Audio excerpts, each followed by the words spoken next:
Olá, galera! Vamos iniciar nossa aula de hoje observando o que tem em comum nessas 4 imagens.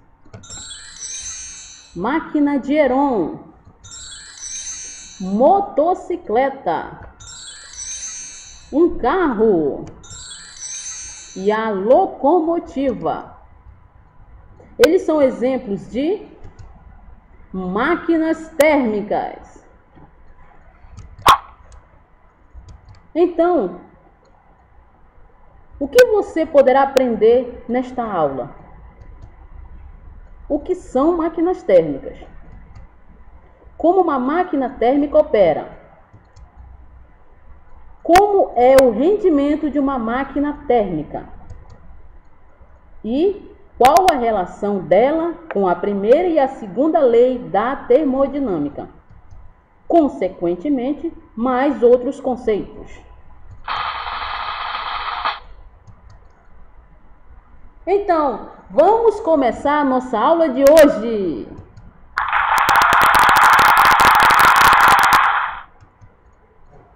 O que é uma máquina térmica?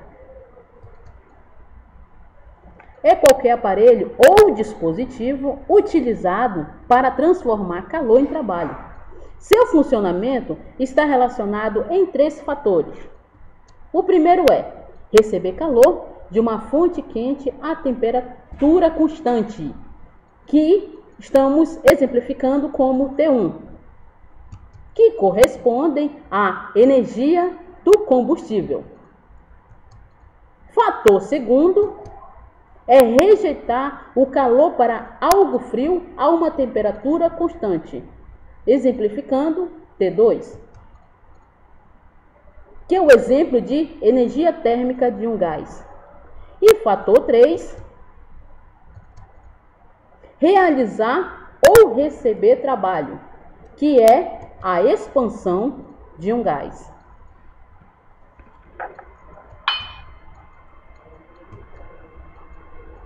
Então, qual é a necessidade da criação das máquinas térmicas?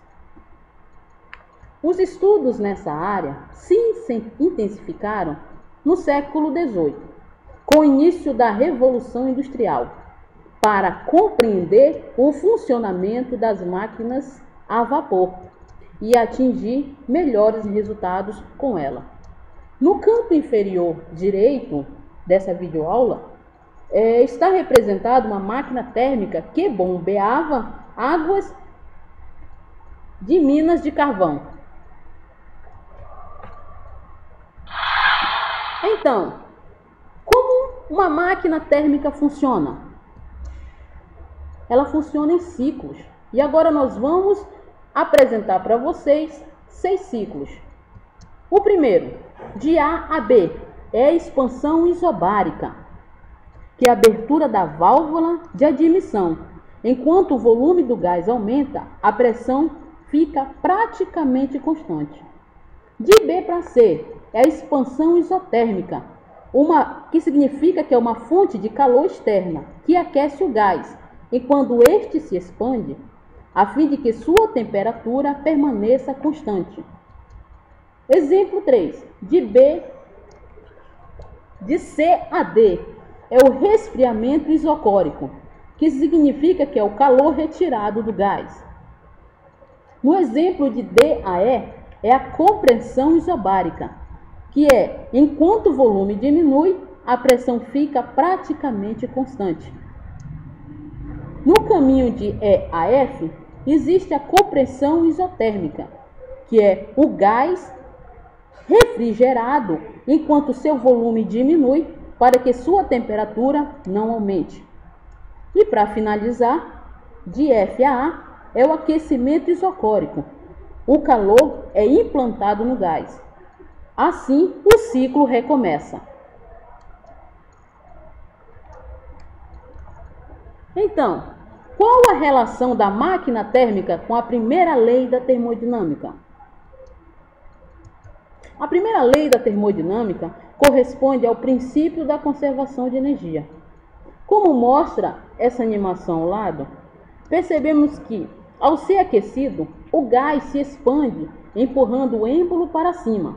Notamos que o calor fornecido pelo gás produziu trabalho ao mover o êmbolo e fez aumentar a temperatura do gás. Isso demonstra que a energia se conservou. A energia na forma de calor transformou-se em outros tipos de energia. Então, em que momento do funcionamento de uma máquina térmica podemos perceber o princípio da primeira lei da termodinâmica? Pense e tente responder.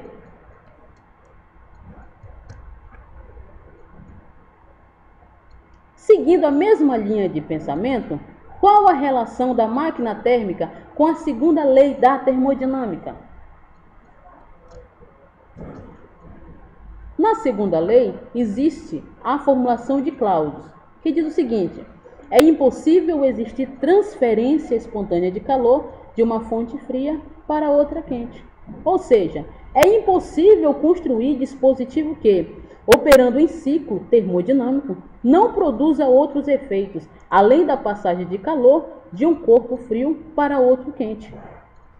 Na outra reformulação de Kelvin-Planck, diz o seguinte: é impossível construir uma máquina térmica com eficiência de 100%. Ou seja, não existe máquina que retira uma quantidade de calor de uma fonte quente e a transforme totalmente em trabalho.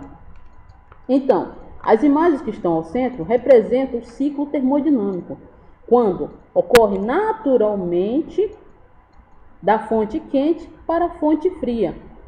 Para ocorrer a inversão, há necessidade de trabalho. O que nós aprendemos nesta videoaula? Que a máquina térmica é um dispositivo que transforma calor em trabalho. Que uma máquina térmica opera entre duas fontes de temperaturas diferentes. E que o rendimento de uma máquina térmica é sempre menor que 100%.